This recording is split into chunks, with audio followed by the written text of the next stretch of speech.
ស្មៅត្រចៀកទន្សាយពូកែស័ក្តិសិទ្ធិណាស់ក្នុងការកម្ចាត់ជំងឺជាច្រើនឲ្យជាសះស្បើយ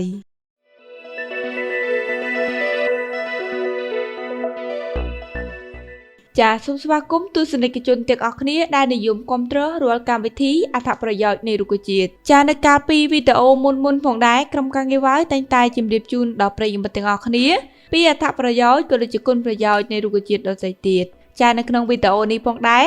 ក្រុមការងារវ៉ាវនឹងលើកយកពីអត្ថប្រយោជន៍ដ៏អស្ចារ្យរបស់ស្មៅត្រចៀកទន្សាយសម្រាប់ចែកជូនទៅដល់ប្រិយមិត្តទាំងអស់គ្នាបានស្ដាប់ចាអញ្ចឹងកុំឲ្យខាតពេលវេលាយូរទៅរីរាយស្ដាប់ជាមួយនឹងក្រុមការងារវ៉ាវដូចតទៅស្មៅត្រចៀកទន្សាយគឺជារុក្ខជាតិម្យ៉ាងដែលមានដុះស្ទើរគ្រប់ទីកន្លែងតាមដីទំនេរនិងវាលស្រែតាមអ្នកឯកទេសឱសថបុរាណខ្មែរនិងមានឯកសារនៅបរទេសបានបង្ហាញថារុក្ខជាតិនេះជួយព្យាបាលជំងឺក្អកជំងឺផ្ដាសាយរោគសើស្បែករោគថ្លើមនិងជំងឺជាច្រើនមុខទៀតដើមត្រចៀកទន្សាយមានឈ្មោះវិទ្យាសាស្ត្រថា Gompina globosa ស្ថិតនៅអំបូរអាំរិនថាសៀដើមត្រចៀកទន្សាយត្រូវបានគេជឿថាមានកំណើតនៅតំបន់ត្រូពិកនៃទ្វីបអាមេរិកកណ្ដាលនិងអាមេរិកខាងត្បូងអ្នកខ្លះថាមានដើមកំណើតនៅអាស៊ីអូស្ត្រាលីអឺរ៉ុបនិងតំបន់អាមេរិកដើមប្រភេទរុក្ខជាតិទន្សាយគឺជាប្រភេទខ្នាតតូចមានអាយុប្រមាណ1ឆ្នាំមានកម្ពស់ប្រមាណ30សង់ទីម៉ែត្របែកមែកនៅម្ដុំត្រួយខាងលើតាមថ្នាំងមានដុំពណ៌ក្រហមប៉ុន្តែដើមខ្លះមានថ្នាំងពណ៌បៃតងនិយមបន្តពូជដោយវិធីបណ្ដុះគ្រាប់សូម្បីតែគ្រាប់ដែលជ្រុះនៅក្រោមដើមក៏អាចយកទៅដាំជាដើមថ្មីដោយមិនចាំបាច់បណ្ដុះបានដែរដោយឲ្យដាំនៅក្រោមពន្លឺព្រះអាទិត្យនិងដាំលើប្រភេទដីបែបណាក៏បានប៉ុន្តែគួរតែដាក់ជីលាមកសត្វឬជីលាយជាមួយដីមុនពេលដាំរីឯការស្រោចទឹកឬការស្រោចទឹកនៅពេលចាំបាច់ដោយសាររុក្ខជាតិប្រភេទនេះធន់ទៅនឹងភាពរាំងស្ងួតបានល្អជាងសំណើមទើបមិនចាំបាច់ស្រោចទឹកជារៀងរាល់ថ្ងៃនោះទេលុះត្រាតែមានទឹកជន់លិចព្រោះនឹងធ្វើឲ្យរលួយងាប់បានពូជដែលត្រូវនិយមដាំមានពីរប្រភេទគឺពូជ Thornsus ជាពូជដើមខ្ពស់មានកម្ពស់ប្រមាណ50សង់ទីម៉ែត្រមានទាំងពណ៌សនិងពណ៌ក្រហមលាយស្វាយហើយនឹងពូជ Buddy គឺមានកម្ពស់ត្រឹមតែ30សង់ទីម៉ែត្រមានផ្កាពណ៌សសមស្របសម្រាប់ការដាំដុះជាថ្នាលធំដើម្បីតុបតែងលម្អអគារឬជារុក្ខជាតិគ្របដីឲ្យមានសំណើមស្លឹកដើមត្រចៀកទន្សាយដោះទល់មុខគ្នា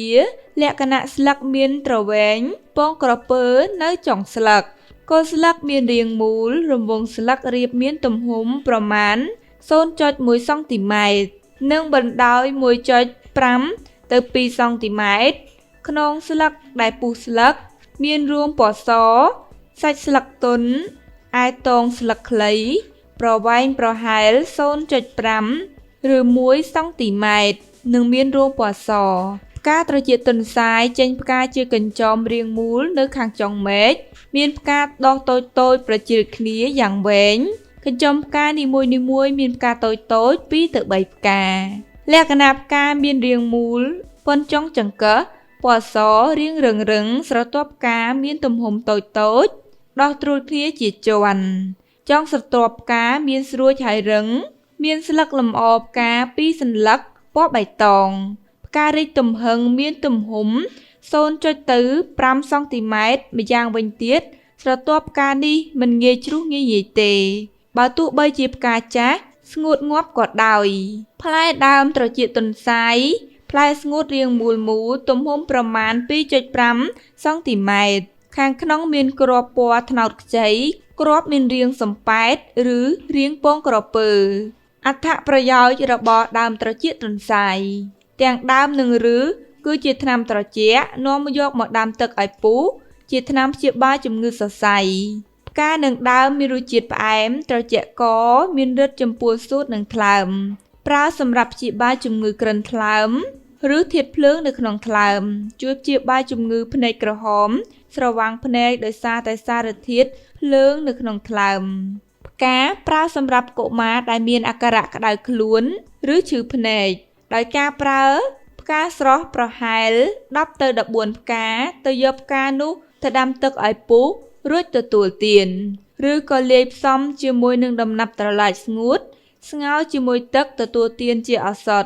ជួយបំបត្តិអាការៈឈឺក្បាលបំបត្តិខ្យល់ចាប់វិលមុខដោយប្រើប្រមាណ10ក្រាមស្ងោរជាមួយទឹកឲ្យពុះរួចទទួលទានប្រើសម្រាប់ព្យាបាលកុមារដែលមានអាការៈឆ្កួតជ្រូកឬស្កន់ជាន់ដោយយកផ្កាចំនួន10ផ្កាលាយផ្សំជាមួយនឹងកណ្ដូបឬស្រមោចចំនួន7ក្បាលមកស្ងោរជាឱសថទទួលទានទាំងដើមឬហើយនឹងផ្កាជួយបំបត្តិអាការៈក្អកមានស្លេសឬក្អកស្ងួតបំបត្តិអាការៈក្អកធ្លាក់ឈាមហូរឈាមតាមទ្វារទាំង9ដូចជាភ្នែក2ត្រចៀក2ច្រមុះ2មាត់1រន្ធគូត1រន្ធប្រដាប់បន្តពូជ1និងព្យាបាលជំងឺក្អកមាន់ប្រើសម្រាប់ជំងឺហឺតនិងហក់រលាកទងសួតដោយយកផ្កាចំនួន10ទៅ15ក្រាមដាំទឹកឲ្យពុះរួចទទួលទានឬប្រើផ្កាចំនួន10ផ្កាយកមកស្ងោរទឹកផ្សំស្រាសបន្តិចបន្តួចផឹក3ដងក្នុងមួយថ្ងៃផ្កាជួយបណ្ដេញស្លេសជួយព្យាបាលជំងឺរបេងសួតផ្កាជួយព្យាបាលជំងឺរាគមូលមានសម្បោរប្រើផ្កាប្រមាណ10ផ្កាដាំជាមួយទឹកឲ្យពុះផ្សំជាមួយស្រាសតិចតួចផឹកជាឱសថដើមហើយនឹងឫសយកមកដាំទឹកឲ្យពុះផឹកជាថ្នាំបញ្ចុះទឹកនោមរំលាយគ្រួក្នុងបំពង់លំហូរទឹកនោមព្យាបាលជំងឺក្នុងប្រព័ន្ធបង្ហូរទឹកនោមជួយព្យាបាលអាការៈនោមទាស់ដោយប្រើផ្កា10ក្រាមដាំជាមួយទឹកឲ្យពុះ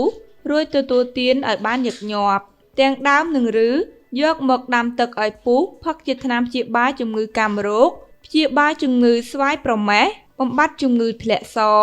ការប្រើជាថ្នាំបំពន់ថ្លើម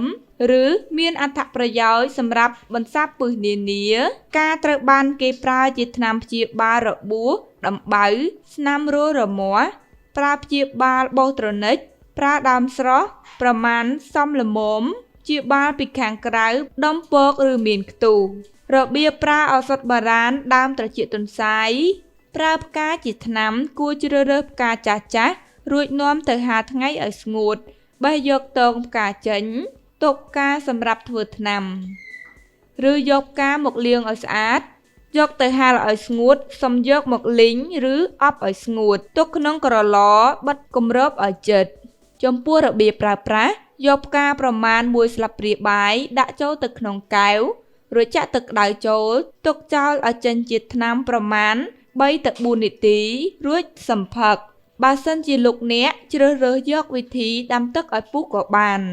នឹងជួយបំបត្តិអាការៈឈឺក្បាលឈឺភ្នែកក្អកបំពន់ថ្លើមជួយព្យាបាលជំងឺរាគរូសនិងកន្ទួលរមាស់ទិន្នន័យផ្នែកឱសថសាស្ត្រដើមត្រចៀកទន្សាយត្រូវបានគេរកឃើញថាមានសារធាតុមួយចំនួន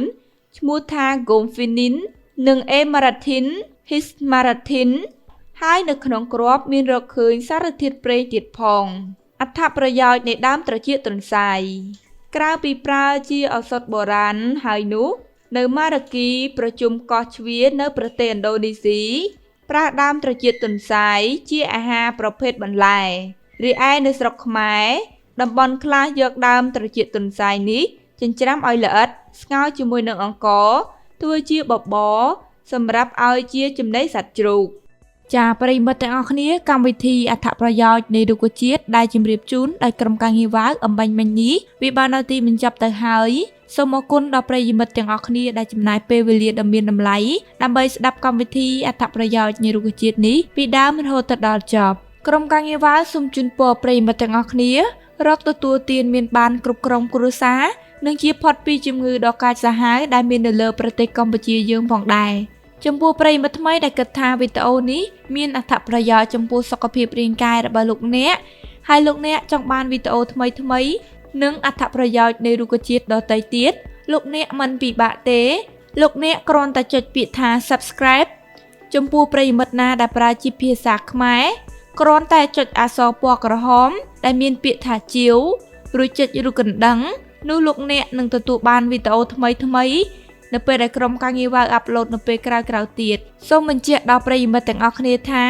ក្រុមការងារវ៉ាវមិនមែនមានតែកម្មវិធីអត្ថប្រយោជន៍ដ៏អស្ចារ្យនៃរុក្ខជាតិតែមួយមុខគត់នោះទេគឺមានការនិទានរឿងខ្មែរសម្រាប់ប្រិយមិត្តណាដែលមិនសូវមានពេលវេលាសម្រាប់ការនិទានរឿងឲ្យកូនៗរបស់លោកអ្នកស្ដាប់លោកអ្នកអាចបើកឲ្យពួកគាត់ស្ដាប់មុនពេលចូលគេងដើម្បីបង្កើតប្រាជ្ញាដល់ពួកគាត់កម្មវិធីតំបន់ទេសចរទាំងក្នុងនិងក្រៅប្រទេសមានកម្មវិធីរឿងរ៉ាវចម្លែកៗនៅលើពិភពលោកកម្មវិធីសម្លេងយុវជនលើវិស័យទឹកស្អាតនិងអនាម័យកម្មវិធីវិធីសាស្ត្រនៃការធ្វើម្ហូបដ៏ឆ្ងាញ់ពិសាសម្រាប់ស្វាមីក៏ដូចជាកូនៗសម្រាប់ទទួលទានជំនឿរបស់ខ្មែរយើងតាំងពីបុរាណកាលរហូតមកដល់បច្ចុប្បន្នកម្មវិធីការរៀនគូររូបកម្មវិធីទេសភាពធម្មជាតិកម្មវិធីសុខភាពទូទៅការនិទានរឿងសាមកុកអមដោយរូបភាពជាទីពេញចិត្តកម្មវិធីការលើកទឹកចិត្តខ្លួនឯងឲ្យទៅរកភាពជោគជ័យនិងព័ត៌មានជាតិនិងអន្តរជាតិទាន់ហេតុការណ៍ Channel YouTube ទាំងអស់នេះហើយក្រុមការងារវ៉ាវបានដាក់នៅក្នុង link description សម្រាប់ប្រិយមិត្តដែលចង់ស្ដាប់ក៏ដូចជាទស្សនានោះលោកអ្នកគ្រាន់តែចុចសញ្ញាព្រួយតូចមួយដែលនៅខាងស្ដាំដៃរបស់លោកអ្នករួចចុចលើចំណងជើងនីមួយៗដែលលោកអ្នកពេញចិត្តខណៈពេលនេះដែរក្រុមការងារវ៉ាវសូមអរគុណសូមជម្រាបលាជួបគ្នានៅវីដេអូក្រោយៗទៀត